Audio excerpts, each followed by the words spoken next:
الحمد للہ رب العالمین والصلاة والسلام علی رسولہ الامین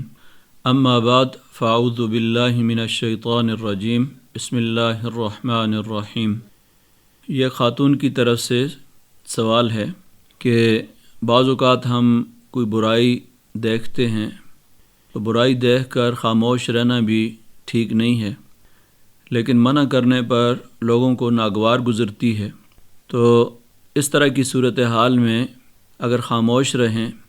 تو کیا اللہ تبارک و تعالیٰ کے ہاں اس کی پکڑ ہوگی؟ مثلاً اگر راہ چلتے کسی خاتون کو میں بے پردہ دیکھوں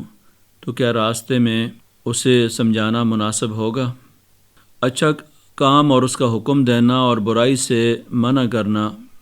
یہ اہل ایمان کی بنیادی خصوصیت ہے۔ جس معاشرے میں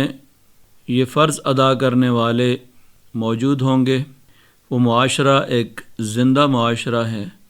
لیکن جس میں برائی سے روکنے والے اور اچھائی کا حکم دینے والے موجود نہ ہوں وہ بالآخر تباہ ہو جاتا ہے۔ اسی وجہ سے اللہ تبارک و تعالی نے اس امت کی ایک خصوصیت یہ ذکر کی، کنتم خیر امت، تم بہترین امت ہو۔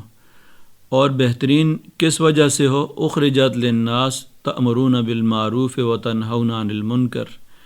تمہیں لوگوں کے لیے خاص مقصد کے لیے اس دنیا کے اندر لایا گیا ہے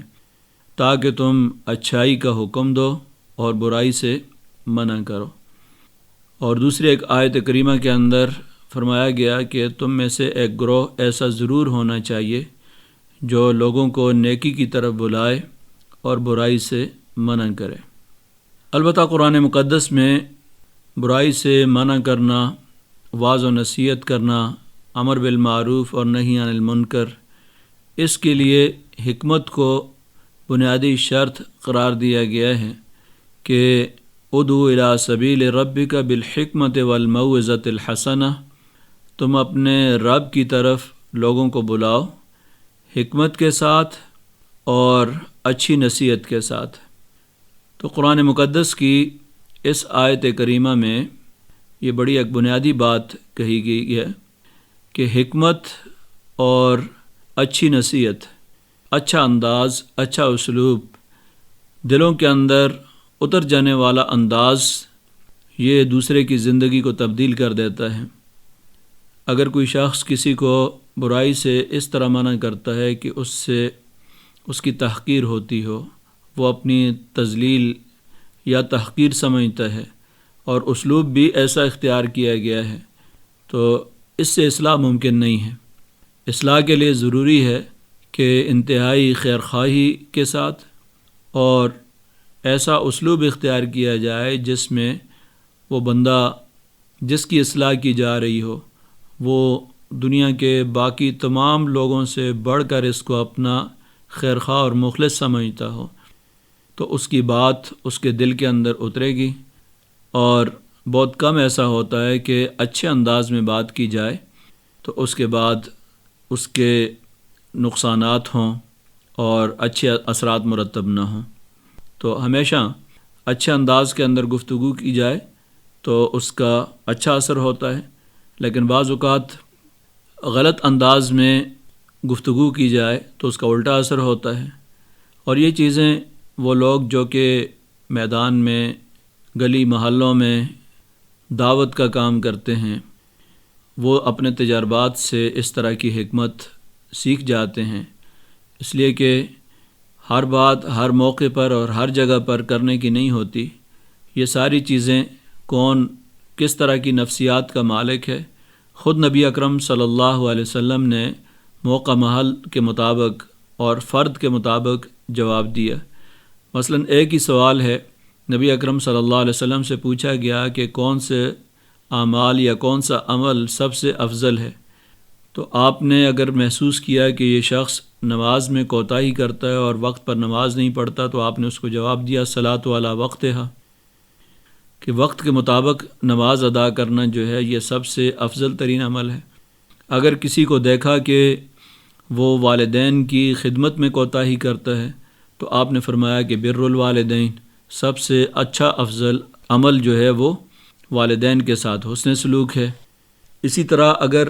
کسی کو دیکھا کہ وہ جہاد کے اندر کوتاہی کرتا ہے تو نبی اکرم صلی اللہ علیہ وسلم نے اسے یہ بتایا کہ سب سے افضل ترین عمل جو ہے وہ جہاد ہے۔ تو انبیاء ہمیشہ نباز ہوتے ہیں، اور دعوت کا کام کرنے والے جو لوگ ہیں ان کی بھی یہی خصوصیت ہونی چاہیے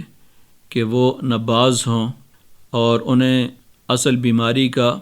اور کمزوری کا علم ہونا چاہیے کہ کہاں کمزوری ہے اور اس کو کیسے دور کیا جا سکتا ہے۔ ایک ماہر طبیب کی طرح، جس طرح وہ نبض پر ہاتھ رکھ کر پہلے بیماری کی تشخیص کرتا ہے اور اس کے بعد علاج کرتا ہے، اس کا بیمار کے ساتھ کسی قسم کا معاملہ نہیں ہوتا، نہ اس کی دشمنی ہوتی ہے، اور اگر وہ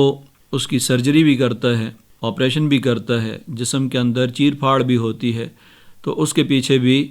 خود اس کے وجود کو، اس کے جسم کو بچانا مقصود ہوتا ہے، اس کی زندگی بچانا مقصود ہوتا ہے، اور مریض بھی یہی بات سمجھ رہا ہوتا ہے، اس لیے وہ اس طرح کی سرجری کے لیے بھی تیار ہو جاتا ہے۔ تو یہ کام بڑا صبر آزما ہے اور بڑا حوصلہ چاہتا ہے، اس لیے اللہ تبارک و تعالی نے فرمایا وَمَا يُلَقَّاهَا إِلَّا الَّذِينَ صَبَرُوا۔ یہ کام صرف وہی لوگ کر سکتے ہیں جو صبر کا مظاہرہ کریں۔ تو یہ جو سوال آپ نے پوچھا ہے کہ اگر کوئی خاتون راستے میں آتی ہے اور بے پردہ ہے تو کیا راستے ہی میں اسے سمجھانا چاہیے؟ یہ مناسب نہیں ہے کہ راستے میں کسی کو کھڑا کر کے اسے سمجھانے کی بات کی جائے، واعظ و نصیحت کی بات کی جائے، اس لیے کہ عام طور پر اس طرح بہت کم لوگ اصلاح قبول کرتے ہیں۔ اس کے لیے مناسب موقع کی تلاش میں رہنا چاہیے، جس طرح نبی اکرم صلی اللہ علیہ وسلم کوئی بھی موقع ایسا آتا تھا جس میں کوئی اصلاح کی بات کرنا ضروری ہوتی تھی تو آپ اس موقع کو ضائع نہیں کرتے تھے۔ یہی ایک دعوت دینے والے کی خصوصیت بھی ہونی چاہیے، اور اس میں یہ مناسب طریقہ نہیں ہے کہ راستے میں چلتے ہوئے کسی کو اس طریقے سے جو ہے وہ اصلاح کے بجائے الٹا اس کا نقصان ہوتا ہے۔ تو اصل کام یہ ہے کہ ایمان دلوں میں اتر جائے، آخرت کا خوف ہو، فکر آخرت ہو، اللہ تعالیٰ کے سامنے جوابدہی کا احساس ہو، تو اس صورت میں باقی جتنے بھی چیزیں ہیں اس پر عمل ہو سکتا ہے۔ اگر دل میں ایمان نہیں ہے، آخرت کا جوابدہی کا احساس ہی نہیں ہے کسی کے اندر، تو اس کی اصلاح کی جتنی کوشش کی جائے گی وہ کوئی زیادہ مؤثر ثابت نہیں ہوگی۔ دعا ہے کہ اللہ تبارک و تعالی ہمیں نبی اکرم صلی اللہ علیہ وسلم کی اتباع میں وہی داعیانہ کردار ادا کرنے کی توفیق عطا فرمائے جس طریقے سے آپ نے دعوت کا کام کیا ہے۔